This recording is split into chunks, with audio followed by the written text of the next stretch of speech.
जय श्री कृष्णा। राधे राधे दोस्तों आज के इस वीडियो में आप सुनेंगे जेठ मास महात्म्य के 15वें अध्याय की कथा। जब राजा पुलस्त ने दत्तात्रेय जी से एकादशी व्रत का विधान पूछा, एकादशी व्रत कैसे किया जाता है, इसकी विधि क्या होती है, ये सब पूछा, तब दत्तात्रेय जी कहने लगे, हे राजन सुनिए, मैं विधि पूर्वक एकादशी व्रत को कहता हूँ।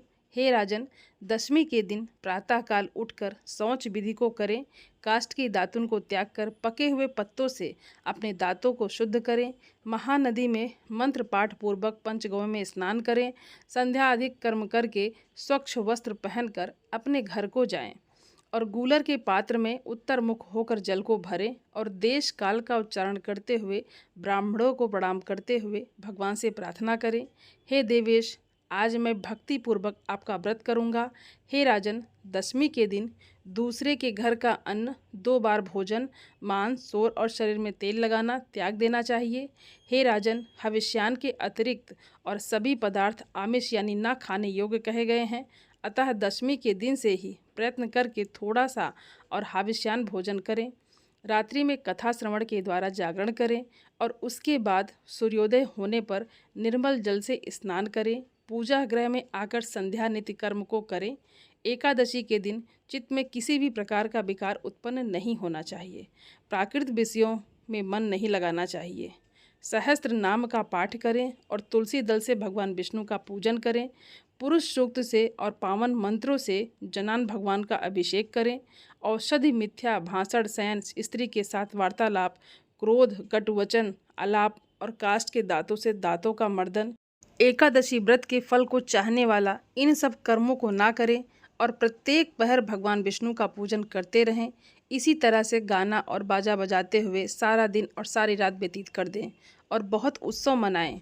दूसरे दिन प्रातःकाल उठें और स्नान आदि करके जितनी भी द्वादशी शेष हो उसी में भक्ति युक्त चित्त से पारणा करें और पारणा ना करने से पुण्य की हानि होती है और एकादशी व्रत अपूर्ण रह जाता है। इसीलिए सर्व प्रयत्न से द्वादशी में पारणा करना शुभदायक होता है और कुछ ब्राह्मणों को भोजन भी अवश्य कराना चाहिए।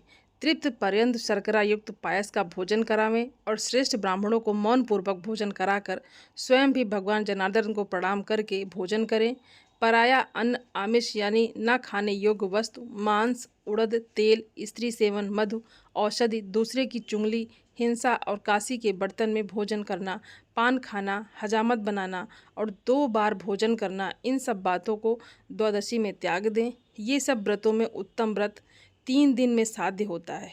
हे पुत्र, एकादशी के दिन भोजन नहीं करना चाहिए। अन्न का तो सर्वथा त्याग कर देना चाहिए। एकादशी को अन्न खाने से नरक की प्राप्ति होती है।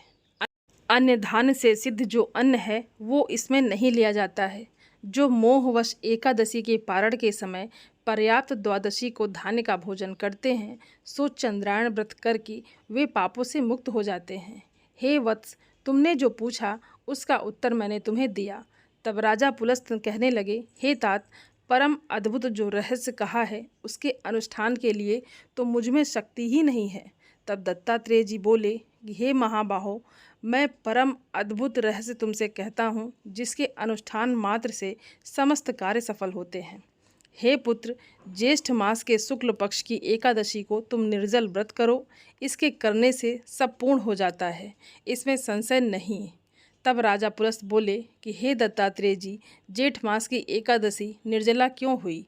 तब दत्तात्रेय जी ने कहा, हे पुत्र, प्रथम राजा प्राचीन वही ने एकादशी के दिन संपूर्ण व्रत जल रहित किया था, इसीलिए ये एकादशी जल से वर्जित हो गई, निर्जला के नाम से प्रसिद्ध हुई।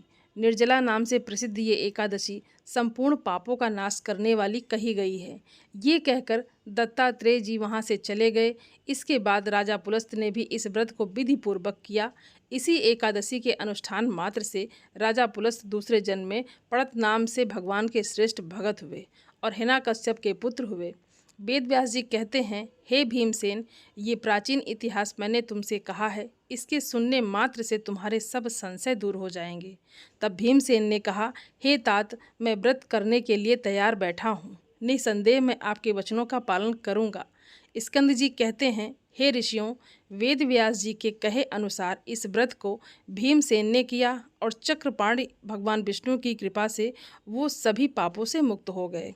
तभी से इस एकादशी को भीमसेनी एकादशी के नाम से जाना जाता है। स्कंद जी कहते हैं, हे ऋषियों, अब मैं आपसे सावित्र व्रत का वर्णन करूंगा। ज्येष्ठ मास की त्रयोदशी से लेकर पूर्णिमा तक 3 दिन तक ये सावित्री व्रत कहा गया है।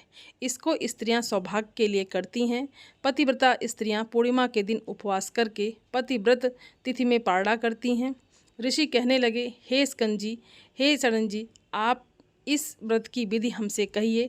तब स्कंद जी ने कहा, हे ऋषियों, ज्येष्ठ मास की पूर्णिमा के दिन पतिव्रता स्त्रियां अमृत समान जल से वृक्ष का सिंचन करें और सुंदर गंध अक्षत और पुष्प से वहां बैठकर पूजन करें। इस व्रत को समाहित चित्त से 1 वर्ष तक करें और रात्रि में भोजन करें। वर्ष के प्रत्येक पक्ष में वट वृक्ष का पूजन करें और पुनः ज्येष्ठ मास आने पर द्वादशी के दिन सूक्ष्म भोजन करें और त्रयोदशी के दिन प्रातःकाल दातुन आदि करके नियम ग्रहण करें कि हे जगत दात्री, आज से लेकर 3 रात्रि तक मैं व्रत करूंगी। चौथे दिन चंद्रमा को अर्घ्य देकर उन सती सावित्री का पूजन करूंगी। यथाशक्ति ब्राह्मणों को भोजन कराकर तभी भोजन करूंगी।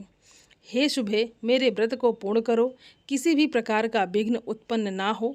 उसके बाद सप्तधान्य से पूरित वंश पात्र के कलश पर स्थापित करें और उस वंश पात्र पर वस्त्र सहित प्रतिमा को स्थापित करें।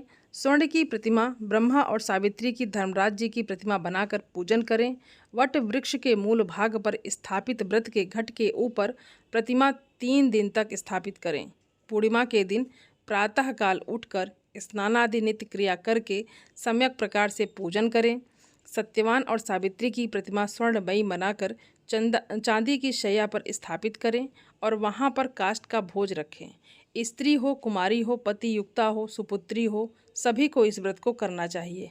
अरज का मंत्र है, हे ओमकार पूर्व के, हे देवी, हे बीड़ा पुस्तक धारणी, हे पतिव्रते, हे महाभागे, हे वंदी जाए, हे शुभ स्मते दृढ़मते, आपको नमस्कार है। हे वेद गर्भे, हे निमित्त प्रिय, भाषण करने वाली, आपको नमस्कार है।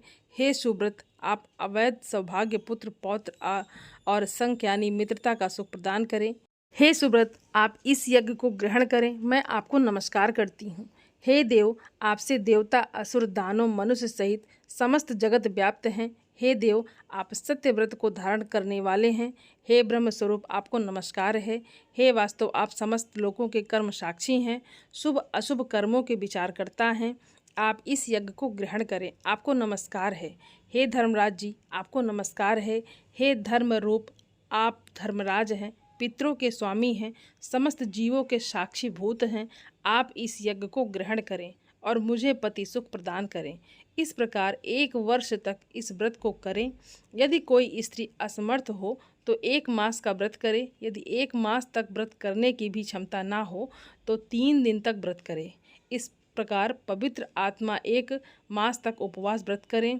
जो कुलांग ज्येष्ठ मास में प्रातःकाल स्नान नहीं करती, महान व्रत रखने पर भी उन स्त्रियों को दुर्भाग्य ही होता है।